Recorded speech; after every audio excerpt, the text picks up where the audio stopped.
करना है कि इस पैसे को अगर जमीन में लगाते हैं,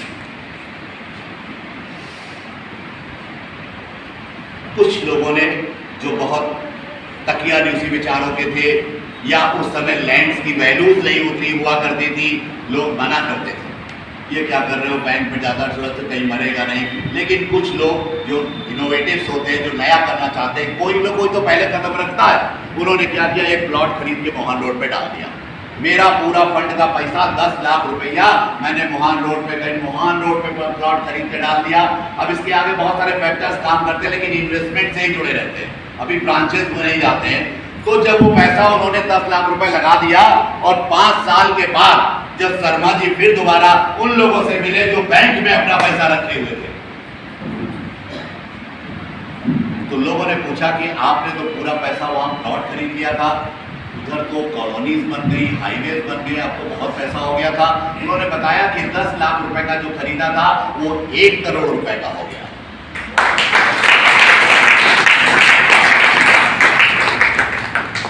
और जिन्होंने बैंक में उस पैसे को रखा था उनसे पूछा तो उन्होंने बताया कि जो 10 लाख था भैया, वो अब बड़ी मुश्किल से 15 लाख होगा 2-4 साल बाद। The beauty of real estate investment सबके सामने पिक्चर क्लियर होने लगी और तेजी के साथ लोगों ने अपना पैसा रियल एस्टेट में इन्वेस्ट करना शुरू कर दिया।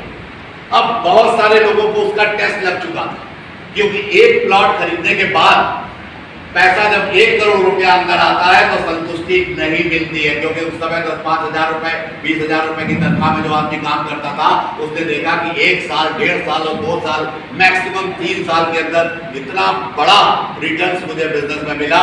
अब उसके अंदर जो एक्चुअलिटी आई, उसने वर्मा जी को, शर्मा जी को, मिश्रा जी को, मौर्य जी को और भी सभी को, सुशीला को भी बताना शुरू किया, सरिता को भी बताना शुरू किया और इस तरीके से उन्होंने आकांक्षा को भी बताया कि तुम भी प्लॉट ले लो, इकट्ठा कर लो पैसा।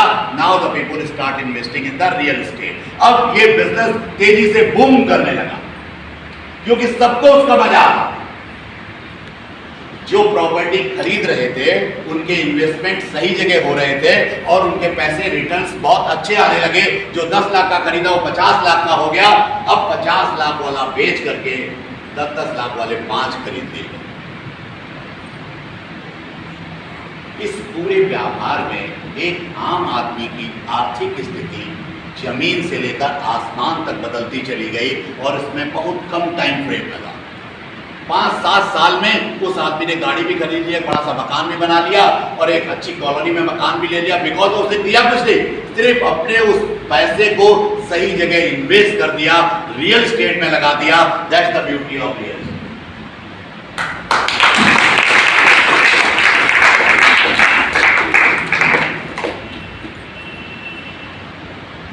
अब इस पूरे प्रोसेस में जो पैसा इन्वेस्टमेंट किया जा रहा था, उससे जो रिटर्न आ रहे थे, उसका मजा वो आदमी ले रहा था। लेकिन जिस आदमी ने पहली बार प्रॉपर्टी परचेज करवाई थी, उस आदमी को एक प्लॉट खरीदवाया था 10 लाख का और जो 50 लाख हुए तो वो फिर मौर्य जी के पास आया, अब 5 खरीदते हैं।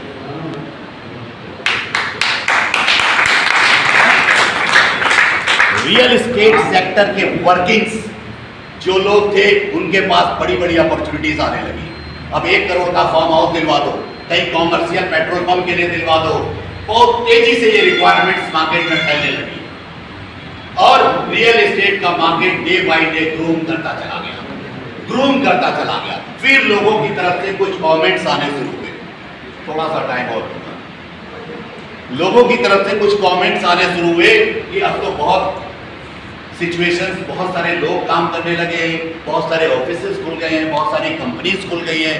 तो उस पीरियड में बहुत सारे लोग कंफ्यूज हुए। वो लोग कंफ्यूज हुए जिनके पास सही मार्गदर्शन देने वाले लोग नहीं थे। वो लोग कंफ्यूज हुए जिनके पास फैक्ट बताने वाले लोग नहीं थे। वो लोग कंफ्यूज हुए जो एक्चुअल डेटा को रीड नहीं कर पा रहे थे।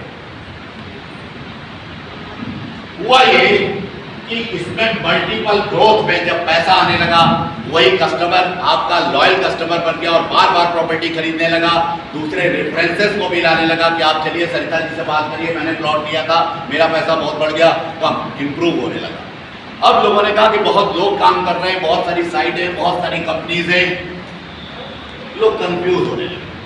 लेकिन जो एक्चुअल डेटा को जानते थे, जो वास्तव में इस बिजनेस को प्यार करते थे, जो वास्तव में इस बिजनेस से ग्रोथ थे, जो वास्तव में रियल एस्टेट के टेस्ट को जान चुके थे, वो अपना दिमाग लगाते रहे और एनालिसिस करते रहे, लोगों की बातों में नहीं गए। हुआ ये कि एक परिवार में 4 बच्चे, ये पिताजी हैं, इनकी 4 संतान है, और ये सब कुल मिलाकर के 2 कमरे के मकान में ये परिवार रहता है। और ये बच्चे A B C D 4 बच्चे जब बड़े हुए तो वो जगह कम पड़ने लगे। A ने अपना एक मकान बनाया, B ने अपना एक मकान बनाया, C ने अपना एक मकान बनाया, D ने अपना एक मकान बनाया। एक प्रॉपर्टी जहां बिकती थी वहां 4 प्रॉपर्टी बिकने का स्कोप बन गया या नहीं? क्योंकि अगर A ने बनाया और B ने नहीं बनाया तो खाना कम बनेगा घर में, महाभारत ज्यादा होगी। देखिए भैया ने सब कुछ कर लिया, आप कुछ कर ही नहीं पा रहे। मीन्स अगर इन्होंने अपना मकान बनाया तो इन्होंने इनको अपना मकान बनाने के लिए प्रेरित किया, मोटिवेट किया कि आप, मैं बना सकता हूं, तुम भी बना सकते हो। उन्होंने कहा मैंने एक बनाया है, बी ने कहा 2 बनाऊंगा, परेशान मत हो, खाना बनाओ जल्दी, निकलने दो मुझे घर से। तो इन्होंने कंपटीशन करके 2 बनाया। 2 जिन्होंने पास 1 प्लॉट, उनको दूसरा चाहिए, जिनके पास 3 प्लॉट, उनको चौथा चाहिए, जिनके पास प्लॉट है उनको बना हुआ मकान चाहिए, उनको फ्लैट भी चाहिए, उनको फैक्ट्री भी चाहिए, उनको कमर्शियल शोरूम भी चाहिए, उनको रेंट के लिए भी प्रॉपर्टी चाहिए। अनलिमिटेड स्कोप, कहीं बंद नहीं होना है।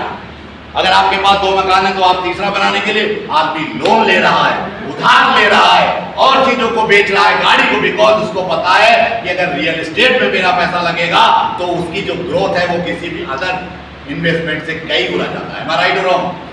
सही कह रहा हूं?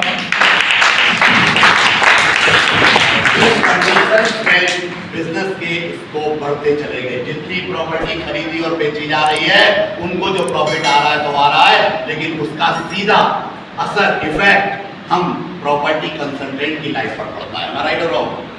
ये जितनी बार भी खरीदेगा, हमारा कोई भाई तो बेचेगा, हमारा कोई भाई तो